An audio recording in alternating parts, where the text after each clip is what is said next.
The original Borderlands was said to have taken a lot of inspiration from the Mad Max series, so it only makes sense that the car combat in Borderlands is super cool, right? Right? In any case, today we're going to try and answer a question that everyone has never thought about. Can you beat Borderlands 2 with only cars? Before we hit the road, I'll go over the rules. This is going to be an Overpower 10 Ultimate Vault Hunter mode playthrough, and all damage I deal to enemies must be from vehicles or because of vehicles. We will be playing as Krieg for this run, and I'll explain a bit more on that later. For our gear, we will be using a basic shield, legendary sickle class mod, and the Afterburner relic. Yeah, to the guy that commented saying I should try to beat the game with only the car relic, you might have been joking, but I wasn't. Here's a quick peek at the build. Most of this isn't important, but Fuel the Blood, Fuel the Rampage, and Fuel the Fire are all vital to this run. With all of that out of the way, let's strap in and kick this run into gear. Oh, wait, we might have an issue here. I'm totally forgetting something. So normally we don't have access to cars until after we fight Flint, so normally, no, you can't beat Borderlands 2 with only cars. But you didn't come here for that lame answer, you came here for a challenge. So today's question is actually, can you beat Borderlands 2 with only cars? If you also use a mod to allow cars to enter maps they usually aren't allowed in.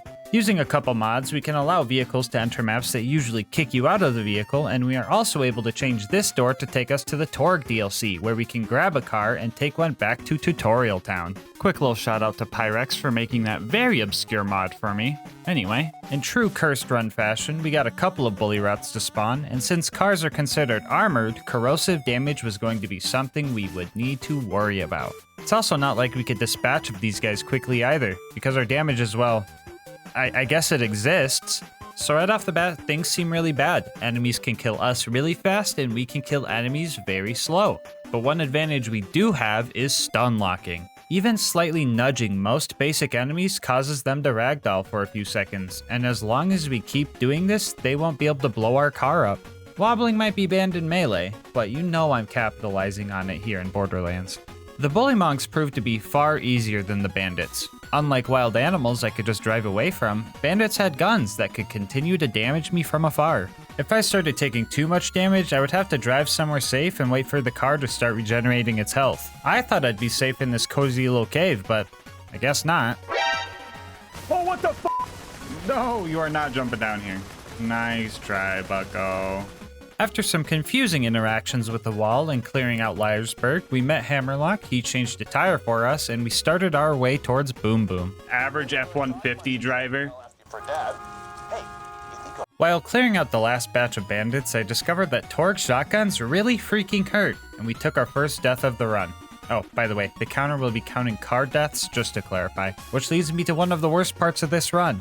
Losing a car means I have to go all the way back to the Torg DLC and get a new one.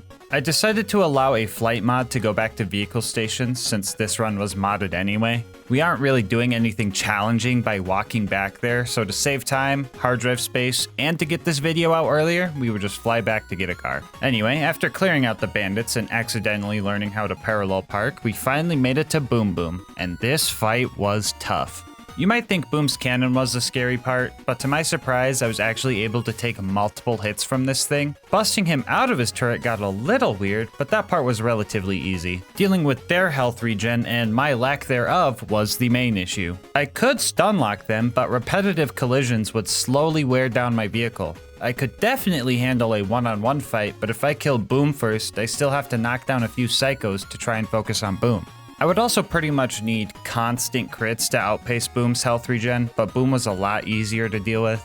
So I decided that killing Boom first would be best because he was the harder one of the two. And well, he just kinda died. I guess if you hit a guy really hard with the car, they just end up dying a few seconds later. I think this has something to do with his get-up animation not being able to go through because he was stuck in some weird geometry. He actually died like this twice because Lil Boom was using a Torg shotgun. I told you guys about those earlier, right? Anyway, after 1 hour and 4 car deaths later, we finally beat out Boom's health regen and were able to continue the run. We were able to drive past a lot of the bad guys on the way up to Flint, but we still ran into a roadblock. My car was just way too big, and I could not get any further than this part right here. So it looks like no, you can't beat Borderlands 2 with only cars. Unless you guys want to allow one more mod.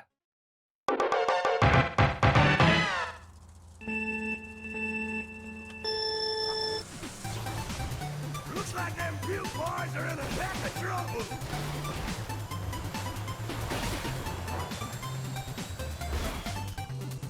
Alright, can you beat Borderlands 2 with only cars if you use a mod to allow cars to enter maps they usually aren't allowed to and the cars are 50% smaller? I sure hope so. Using our new go-kart, we were able to clear out the bandits, save Claptrap, and ascend to the Flint fight. I decided to leave my car in the elevator to get it up to the top the same way I was gonna get Claptrap up there, but that was a mistake leaving those two together. Why is my current objective to find Flint? Oh, I'm blocking Claptrap. Hey, yo, what the Claptrap! Bro, that is inappropriate, dude. There are kids watching my guy. Oh my bro. Dude, what the? Dude, no way Claptrap was giving back shots to my car, bro. I'm half ready for my car to just fly into the air, into the ocean even.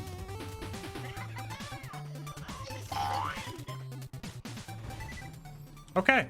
Now for the Flint fight, I probably could have done this super easily. Vehicles are resistant to fire damage, and Flint just kind of rolls up like an armadillo if you hit him with a car. But for some reason, I was bent on just ramming him off the edge of his boat, and because of this, I lost many cars and had to keep driving all the way from the beginning. I also didn't have the elevator option anymore, and some of those stairs and tight turns were pretty tricky to maneuver.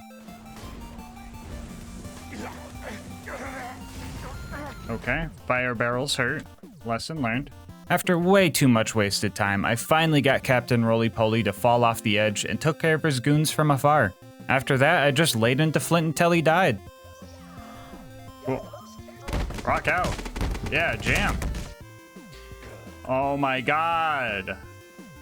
It's Lilith. After dealing with Claptrap's sex drive, Claptrap, stop getting freaky with the car! We made it to Three Horns. Here I snuck into the DMV and stole a license so I can drive legally and warmed up my Bullymong whispering skills. Bullymong, stop! Ramming Door Guy was probably the most normal thing about this run, and then after that we had to deal with our first AVEF, or Anti-Vehicle Entry Field. Oh brother, it's my boss again. I freaking hate this guy. Hello? Yeah, we're not calling it that. Just call it a car wall, okay? What? Why would I call it that? The wall isn't made of cars. Bro, what are you on? You're just complicating things, and AVEF doesn't even roll off the tongue. It's just an invisible wall that doesn't let cars pass through. Yeah, so it's an AVEF. No, it's not a fucking AVEF. Just call it a car wall or you're fired. Man, one day I'm just gonna be my own boss, so I don't gotta deal with that frickin' buzzkill. Anyway, yeah, I couldn't find a way to get through this wall, so I was going to have to get creative, because I had 3 psychos I needed to kill to save Reese. Those Bullymongs I met earlier were nearby, so I decided to have them help me out by relocating the psychos to a place I could reach them. There we go. There we go. Yeah, that's what I'm talking about. That's what I'm talking about. Yeah! Yeah, my Bullymong brethren! Hurt them more. That works for me. So the guy that's down here. Oh my god, they're all down here. Let's go. Perfect. The stinky prevails. Good job, guys. Proud of you, Bullymongs. Love you. I managed to save Reese by watching him die, but then I remembered I still had one more psycho to take care of. I needed to get the power core, but their camp was in a spot where having the Bullymongs relocate him was not an option. So I had to get a little bit creative. How do we get a car in here? Here, let's look around the map. No shot this works, just saying. If this works first try, I'm gonna be amazed.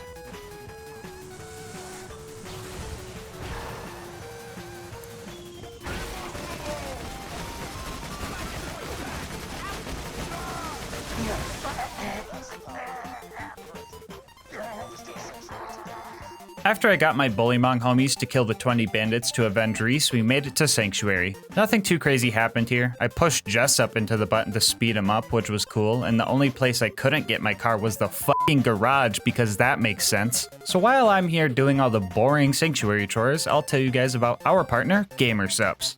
So for the past few months, I've been drinking GamerSupps and I've been loving every second of it. I used to be downing 2 monsters a day, but now with GamerSupps, I'm not drinking 400 calories in a day. I'm able to control my caffeine intake since all their flavors come in caffeine-free options, and I'm saving money since GamerSupps is only 40 cents a serving. They have tons of flavors to pick from too. One of my new favorites is Goof Juice, which is a nice strawberry kiwi flavor. They also have their signature waifu cups, comfortable merch, and dang could I go for another cup of their gamer soups right now.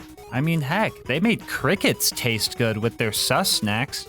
Yeah, you heard that right. There's crickets in this. But if you're worried about buying something you won't like, GamerSupps offers free samples, so you could try it before you buy it.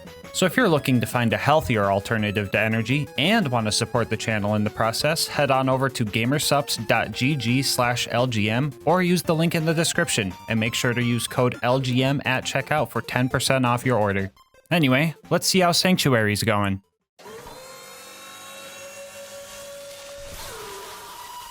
Our next destination was Frostburn Canyon, but well, let's just say we ran into another roadblock. So these invisible car walls tend to be pretty tall, but they eventually do end and you can get over them. For the purposes of testing how high these walls were, I decided to pull out a special vehicle I'm gonna call the Meat Bicycle.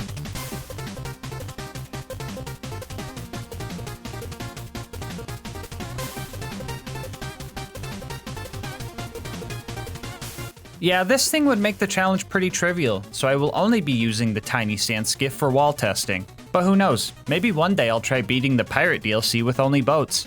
So if you end up liking this run and want to see that run, you should leave a comment and maybe you'll see it in your subscription feed one day. Just saying. Anyway, this wall tall.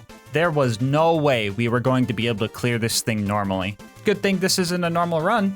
And also good thing that we're playing a game from over a decade ago and there's some jank that can help us. Introducing scroll boosting. By setting our boost key to scroll wheel up or down, we can use the free scroll mouse to do this. Okay, well, my game just crashed, but that doesn't happen every time, I promise. I messed around with this for a while, trying different frame rates, different angles, etc., and I got close so many times that I knew this was possible. And after 2 hours, we finally made it over the wall.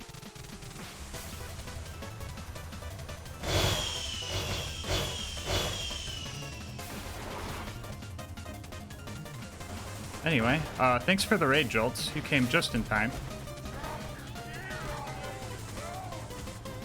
2 hours later, everybody! Now that we made it to Frostburn, we could drive past all the bad guys, do the skip and... Well, Alright guys, don't worry. I found another way to get into Frostburn that was pretty consistent, so I didn't have to spend another 2 hours on this wall. second time around, I actually hit the spike jump skip and found Lilith.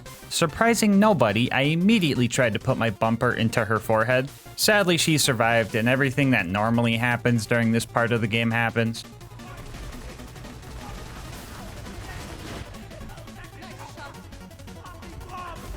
Okay, Lilith, okay.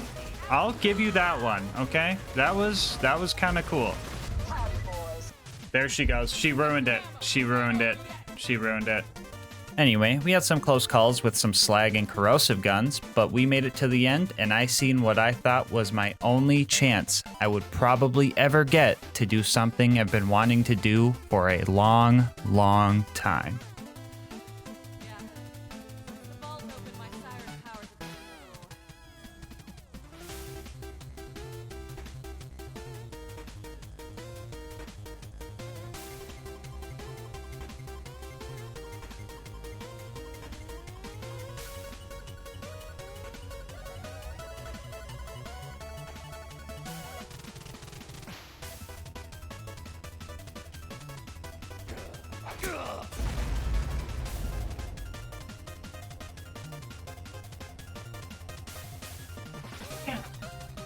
In this house, bro.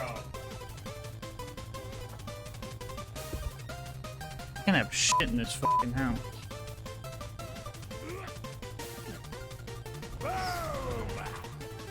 For anyone wondering, this is what happens when Lilith teleports you while you're in a car.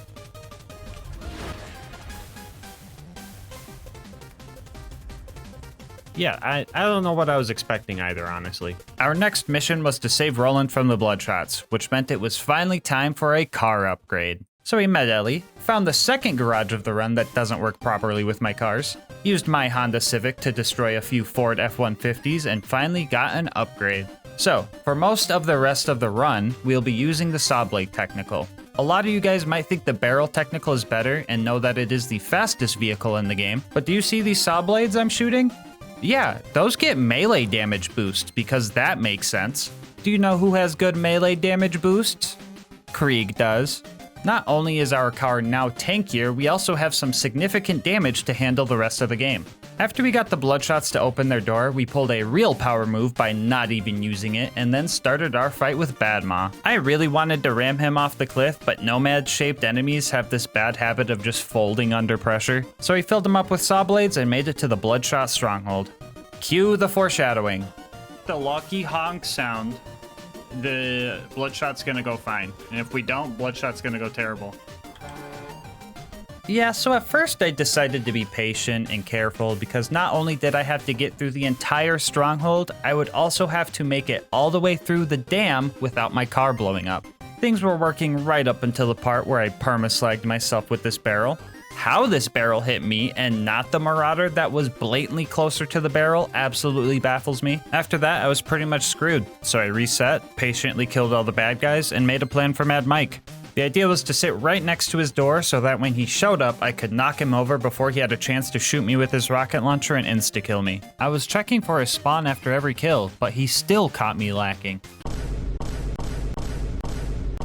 After that, I started getting impatient, trying to drive past all the bad guys, dying because of it, getting frustrated with the amount of corrosive weapons I was dealing with, and I was here for a while. But after 2 hours and losing several cars, I snuck through Mad Mike and re-locked in. By this time, I had developed a strategy where if my car was taking too much damage and there wasn't much room for escape, I would ditch the car and lure the bullets away from my more important half. For a second, I thought they put another car wall in the middle of a map that usually can't have cars, but I managed to just smack my car through it, thankfully. After that, we found Roland and quickly drove to the dam. But not before getting torqued on by the warden. Bro, why is this game so cursed? First we have to deal with Freak Trap, and now this? I paid the toll so I could get my car through here, but they didn't even raise the gate for me, so that was just a scam. They also made me do this scary jump that would have made me cry if I missed it. I was being extremely careful, slowly taking out every loader and bandit until we made it to the warden. I was only going to have one chance at saving Roland, and if my car blew up, I was guaranteed to go to the gulag, and the fight there sounds atrocious. So I locked in, and oh my god, it died in like 12 seconds. Well, I definitely overstressed for that fight. Also, yeah, this meme you're seeing on the screen right now? Yeah, it's pretty much canonical.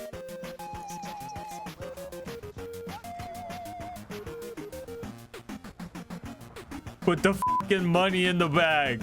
Put the fucking money in the bag!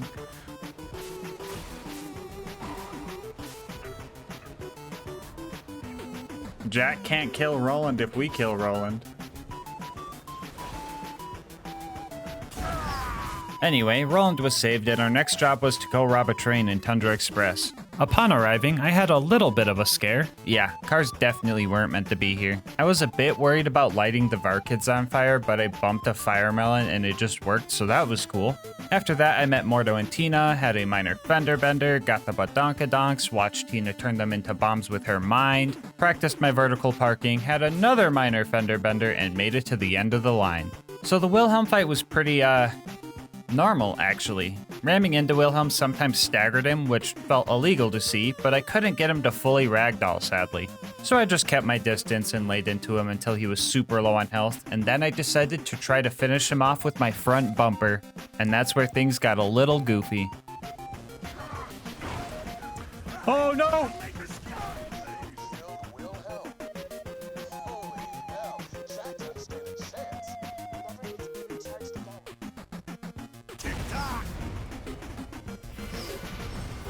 Yeah, that fight was way too easy, so I did it again and actually rammed him to death. Didn't look as cool as the first one, but oh well. We made it back to Sanctuary with our catalytic converter we stole from Wilhelm, but things started getting scary. Lilith stole my car, so I rage quit. She said that if she can't have it, I'm not allowed to ride the cool flying city, so I tried to scroll boost back over this bridge and everything just fell apart.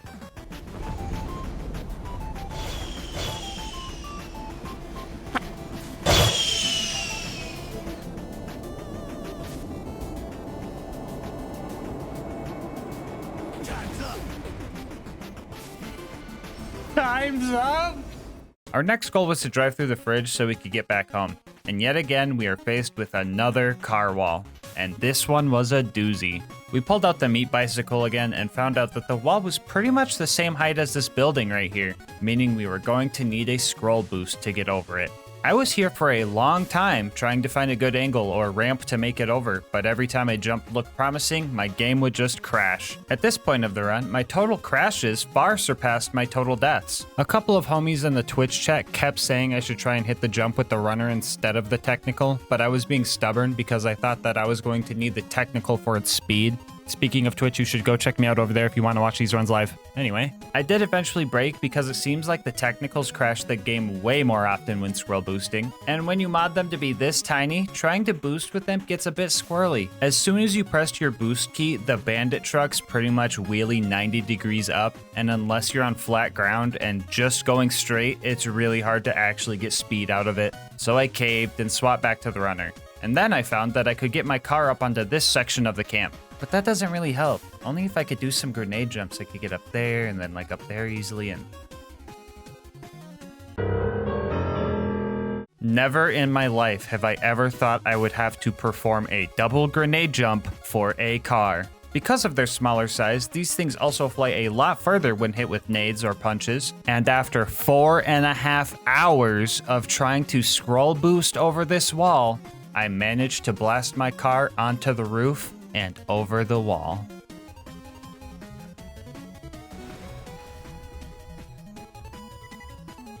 Guys, wait, everybody hold, everybody hold. Everybody hold. We might be good, we might be good. Okay. I'm gonna get out of my car real quick. So now, I believe we could just drop in right here.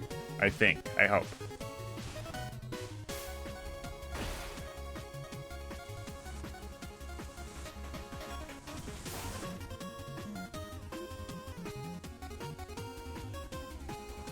Don't do this to me.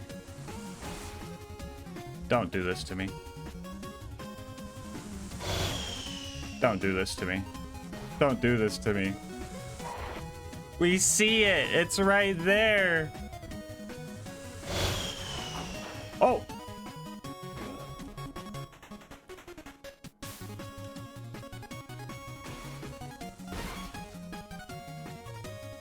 Well, that fucking sucks. So basically, I think the car was still hitting the invisible ice that Angel melts for you here or something. I'm just guessing at this point. So I was going to have to figure out a safe way through that. But I seen the option to travel, so I knew it was possible. The only issue was trying to get it back in there was really annoying, and I think I was kind of losing it.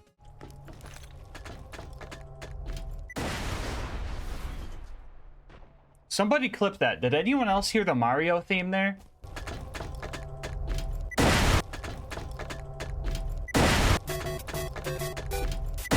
Anyway, it didn't take much longer before I managed to get my car back over the wall and through the invisible ice. Car in the fridge. So we made it to the fridge, and then we drove through the fridge, and then we made it to the outwash, where I discovered that I could have just ran through the fridge because there's no mandatory combat, use this door to travel to the Highlands, get a car here, and then go back to fight Mr. Noodle. So you're telling me that 4.5 hours was pointless? Wouldn't be the first time. Alright, real talk, I'm just messing with you guys. I knew this door was here the whole time, but I felt that it would be cool to get the car into the fridge anyway. It just felt right since I knew it was possible, even though the challenge didn't require it. Anyway, we were having some issues dealing with the constructor before Mr. Noodle. I felt really squishy and felt like my damage was starting to fall off, but my brain didn't think, maybe it's the squishy low damage car you forgot to swap out. But I did remember that I had something the constructor didn't. Tires. So I drove past it, slowly fought off the thresher that ate my new alternator, and made it to Overlook where car walls stopped us again.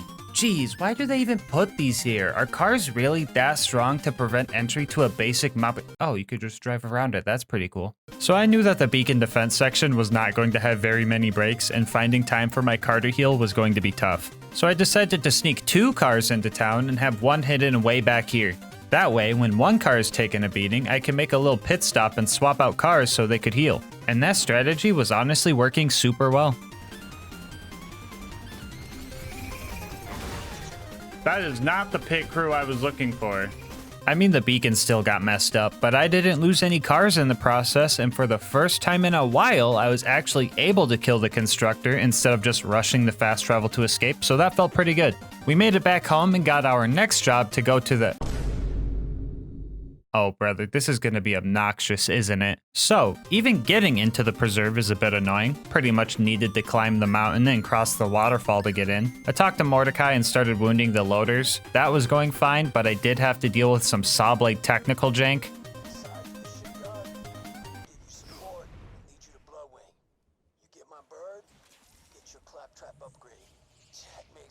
Confused? Yeah, I would be too. Long story short, the saw blade technical has some kind of huge bubble or box around it that causes some weird stuff. Some of you might know this car specifically can trigger the pipe explosion in the boneyard by simply driving near it. But in our case, the car's hurt box or whatever it's called clips through the floor and hits a death barrier.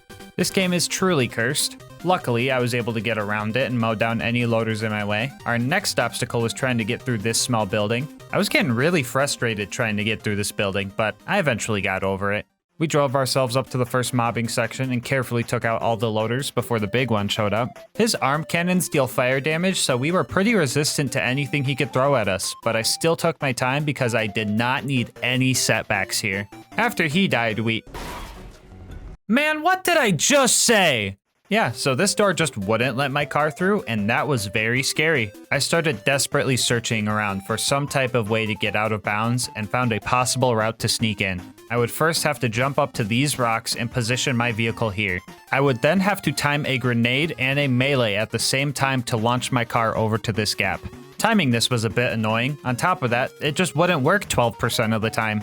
Even the times I did time it well, I had to make sure that the car wasn't going too far back because there's an APEF, or anti-person entry field, that wouldn't let me through.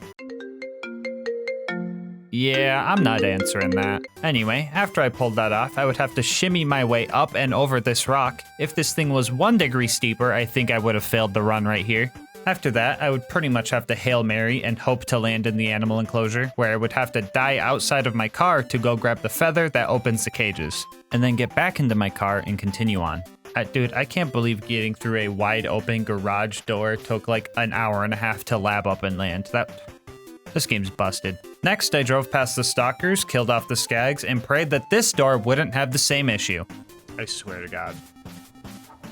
Oh, thank goodness. We were getting close to the end, I was pretty on edge, and my heart rate spiked when my car started bugging out. Luckily, I managed to unbug it out and started trying to figure out what I was gonna do about these stairs. The answer was trial and error, but how the f did I manage this? Not sure if I can park there. After clearing out the last few bad guys, we made it to the Bloodwing fight, and I was f***ing white-knuckling it.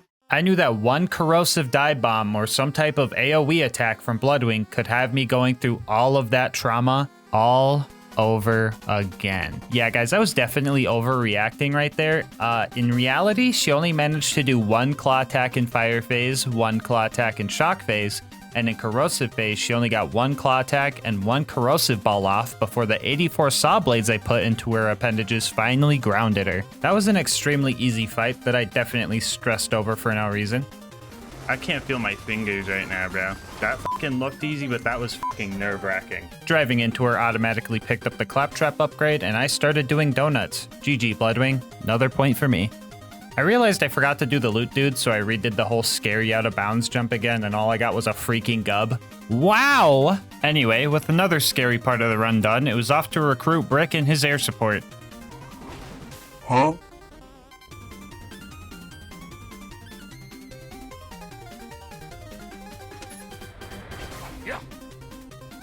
Oh my fucking god, dude. Why'd that scare me so much? Why was that so terrifying? Oh my god. I thought getting to my initiation was going to be simple until I did the car equivalent of stepping on a Lego. Actually, what would that even be? A cactus? A nail? A police spike strip? Luckily, we had an alternate route that was less scary, but still janky. It looks like I'm gonna clear this jump, right? I am being robbed. After I cleared the jump properly, I tried to put the stinky on face McShooty. That didn't work. I finally made it to my initiation, and ooh-wee, this was actually tough. The amount of bandits I had to deal with was the main issue, especially when there's no escaping the building to recover health, and making the Goliaths mad as a distraction didn't seem possible. These guys were also way too smart. They came prepared with corrosive Nova shields that would straight up delete my car, and some of these guys didn't even care about the rules. Don't do it, car. You got this. You got this, car. No shot, you just shot my car when I'm not even in it. Look at this fucking dude right here. Look at this fucking goofball.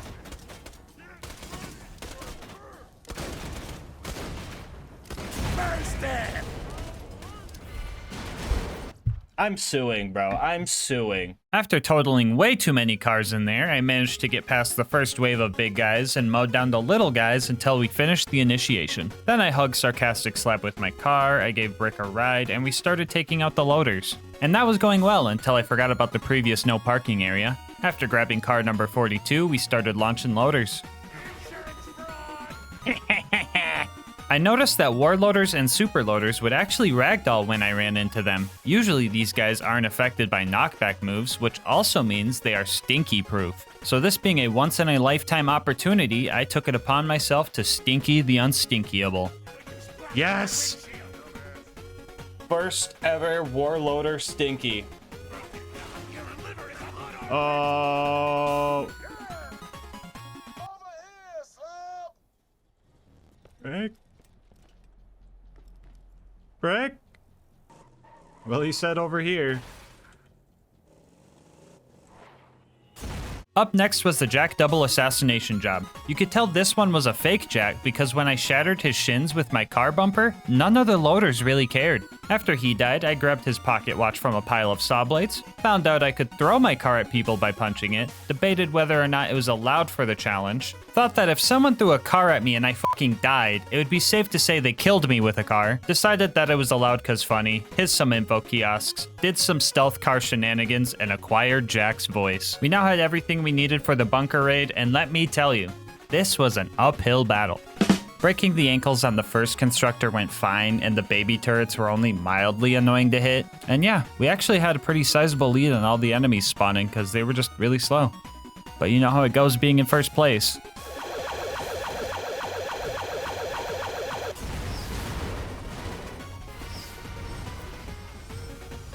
Now this was concerning, because fighting the bunker and doing the entirety of Angel Core all without losing a car already sounded pretty stressful. But having to do it with the barrel technical because the saw blade's negative aura hitting death walls made this extra scary. So I decided to try and find another way up, and I was met with even more jank.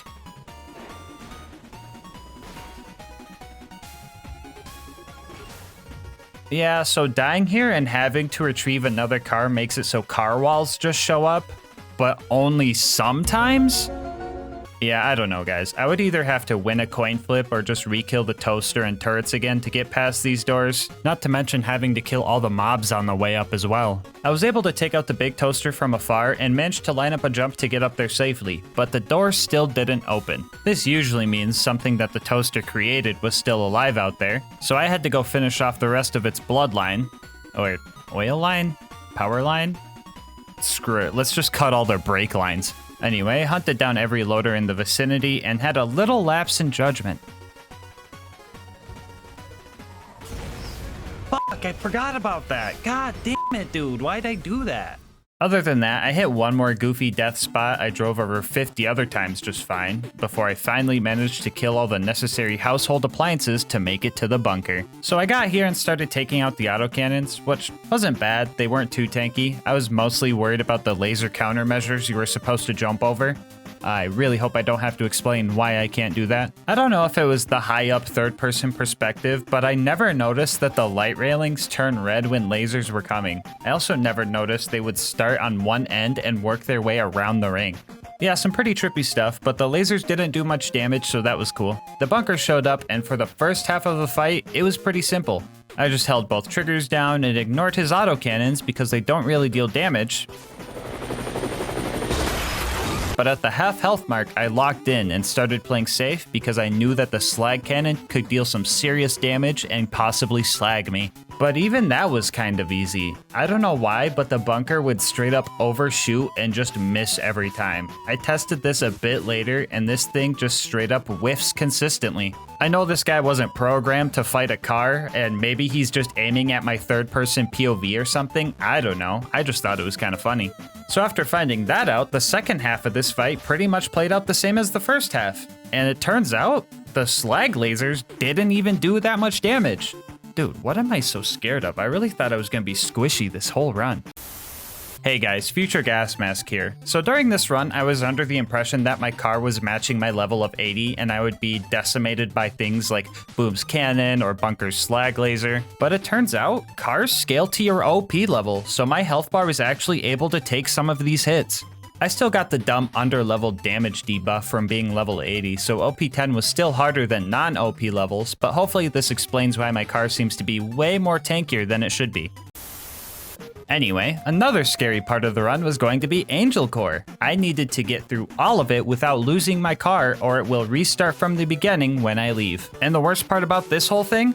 I couldn't even reach the beginning because my car was still too big for this door. I was getting pretty desperate and frustrated, especially since Silence the Voices still managed to kill me in a fucking car-only run. Afraid that this might be the end of the run, I attempted to do the elevator skip speedrun strat with my car, and that went about as well as you could imagine. With no Lakitu bro able to save me from falling off the map, I resorted to my next idea, which was to see if the normal runner would fit. It would suck to lose the damage and extra health, but the runner felt like it healed faster, and that might have been important for Angel Core. But this one also didn't fit. Out of ideas, I planned on resorting to something I really didn't feel good about.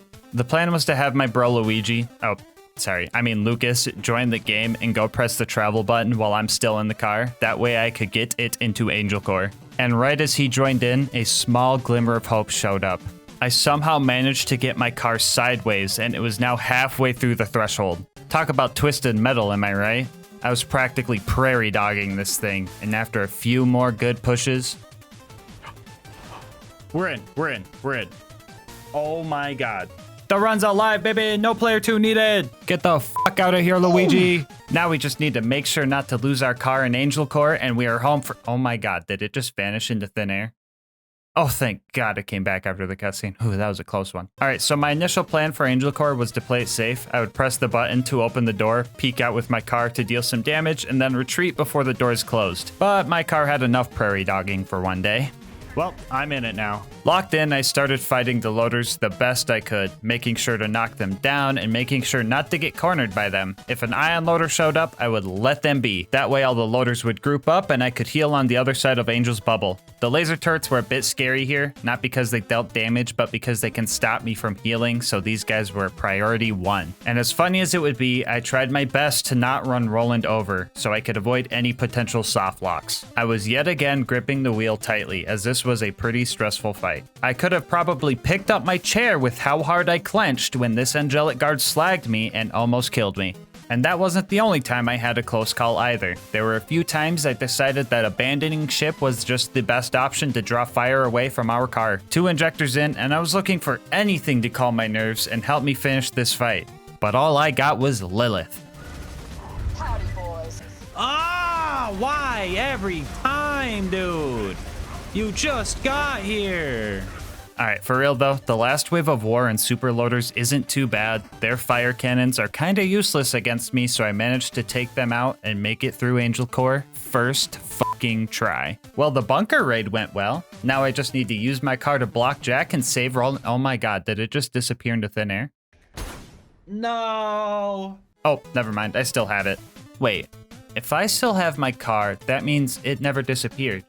And Lilith just moved it? Meaning that Lilith helped Jack kill I knew she was a bad guy, I told you guys! Anyway, I couldn't get my car out of Marcus's shop, so I left it there for him. He's gonna be so confused when he finds it. He's gonna walk in there and just be like, What the? Marcus Kincaid, you are now the proud new owner of a miniature saw blade technical. Our next objective was to go to the Hyperion Info Stockade, and usually at this part of the game, the bridge gets raised, causing us to have to go to Sawtooth Cauldron to get some bombs to blow it back down. But as usual, I did not feel like doing all of that. They said I needed a bridge. I say... Just fly.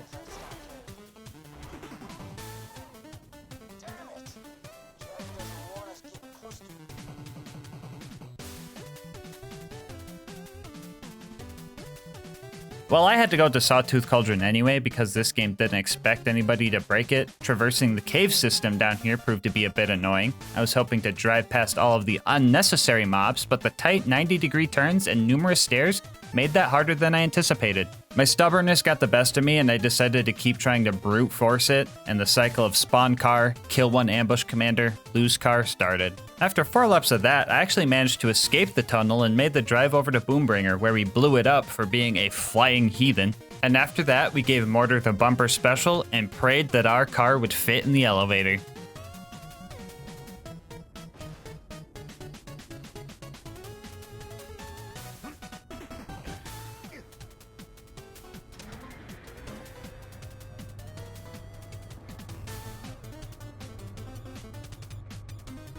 Yeah, so my car would just phase through every part of the elevator except the floor. If I would have also phased through the bottom, this run would be dead. So the fact that the game was cursed just enough and in a good way to get me to the top was absolutely crazy to me. I know I always complain about this game being spaghetti coated, but tonight, I think we should all have spaghetti for dinner. What do you guys say? I was on top of the world up here, and I was taking out buzzards with no issue. I felt invincible, and there was nothing that could... Oh, hello, Goliath Blaster. Right at 4 out of 5 buzzards, too. Anyway, we rode back up, killed the last buzzard, secured the bombs, and drove off the buzzard's nest. Woohoo! Can I park my bicycle here? After that, we made it to the boneyard, where we did all of our usual valve cranking and pipe bursting, but then we ran into another car wall. If we managed to get our car into the pipe, we're stopped by a car wall. If we managed to ramp up the rocks, we're stopped by a car wall. And if we spend an hour trying to land on this pipe, jank myself over this wall, and boost wheelie jump onto this platform, we are still stopped by a car wall. We brought out the good old meat bicycle and found out that even with scroll boosting, there is just no way we are going to be able to clear this wall. So it looks like the run ends here. Or does it? To progress the story, we need to make it to the Hyperion info stockade, infiltrate it, and grab the info. And at no point is there any mandatory combat. And as per the rules, the car is not required here. Yeah, I know guys, it kinda sucks that I can't get a car into the Badlands and fight Saturn. This is a lie, I don't wanna fucking do that. But sneaking in might be tough when we don't really blend in and can't fight back at all. But for now, I'm gonna have to say goodbye, car. Until I see you again. Alright, so sneaking past all of the guards is going to be pretty tough. With enough persistence, we could grenade jump up to the front door and tank enough bullets to make it inside and grab the goods. But grenade jumping as Krieg is tough because the developers made him extra heavy so that he wouldn't get tossed around during melee combat. Which makes me realize, Krieg is canonically heavier than a car? Yeah, that makes sense. After about 30 attempts, we managed to sneak in and get the goods, and with the location of the vault now known, it was time for our final drive towards Jack and the Warrior. So, the run up to this point was going surprisingly well, considering that I could only use cars. But you guys want to see my death counter double? So first off, in order to get to the fight at the claptrap door, we need to do some super jank to get past this car wall. First, we need to boost jump off this part of the map and get enough distance to bypass the death triggers. We would then have to drive towards the claptrap door where we would just... Yeah, bro, I'm not even going to try to figure out how this one works, but anytime we lost a car from here on out, we would have to do that. The claptrap door went well, and right before I made it to Heroes Pass, I realized I forgot to snipe face McShooty, so I drove a runner up to the bunker's entrance and tried to snipe him. Emphasis on tried, because I just wasn't hitting him at all.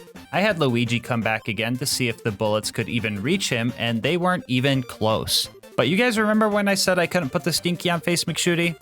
Looks like I was wrong. I'm gonna sing a song. Shoot me at the end of it. Da da da da da da.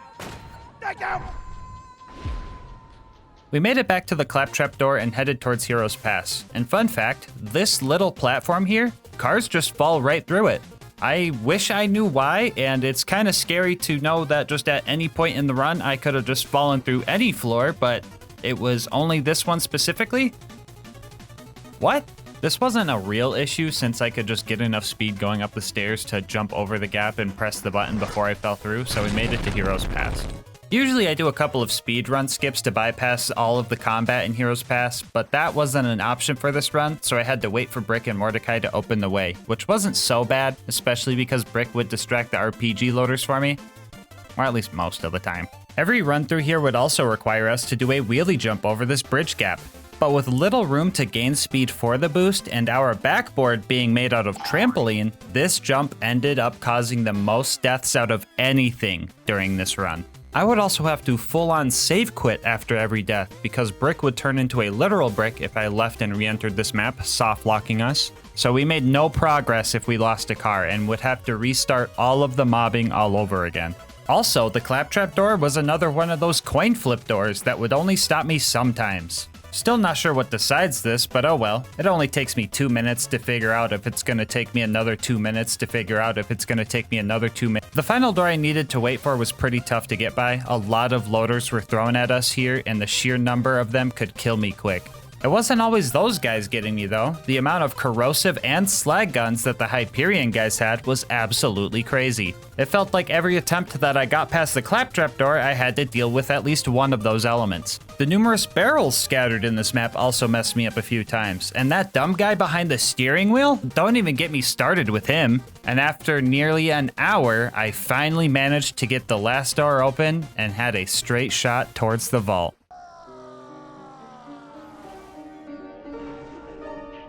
You alright, mate? You can't park there, sir.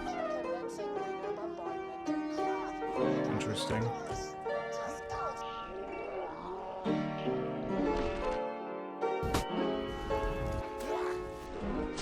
Kevin, watch the light, dude.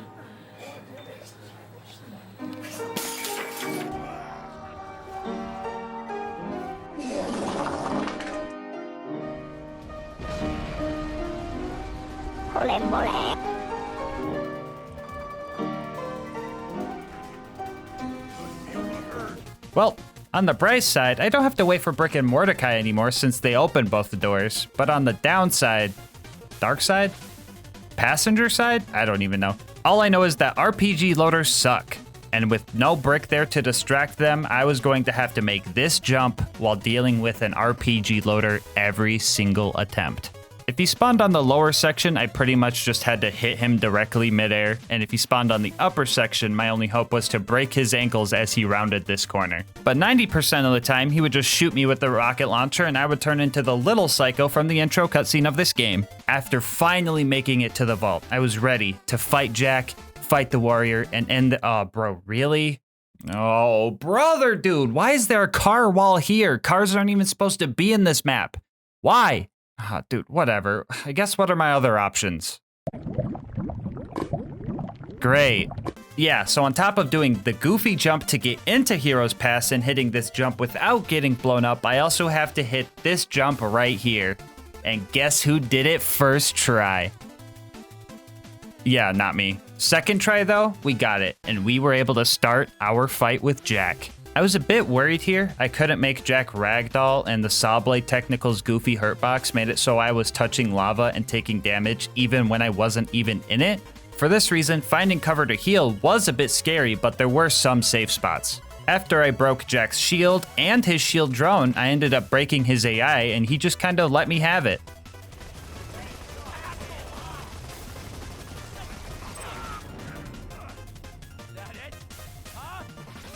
Yay! The warrior was only slightly scarier than Jack. As you can see, I wasn't really scared of any fire damage. I was kind of vibing in it, honestly. I was mostly afraid of him launching my car into a death pit or something. But as long as I kept my distance and got the occasional Crystalisk to ragdoll— oh my god, that looks so weird— I would be fine. And I was fine, because 5 minutes later, the warrior entered its deathbed phase, and we finished this run. Which means, yeah, you can beat Borderlands 2. Oh wait, hold on. We still gotta kill Jack, don't we? Actually, yeah, let's do something funny. Let's just boost into him or something.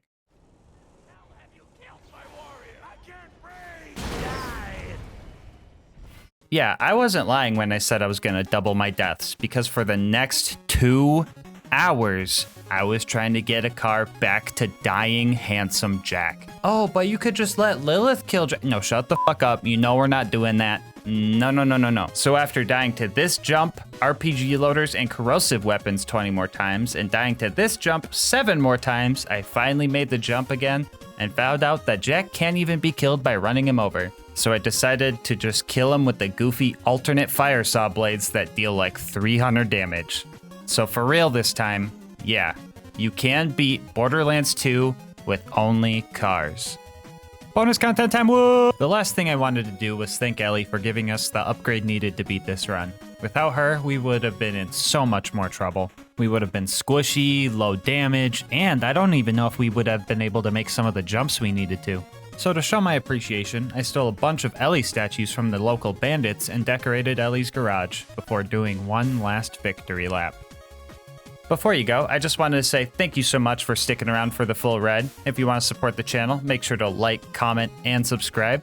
Doing all of that helps with the YouTube algorithm, and I love hearing your guys' kind words and ideas for new runs. If you want to support the channel more directly, consider becoming a channel member to get videos a day early, getting yourself something from GamerSupps using my link, or going to gasmaskgang.com to get some merch.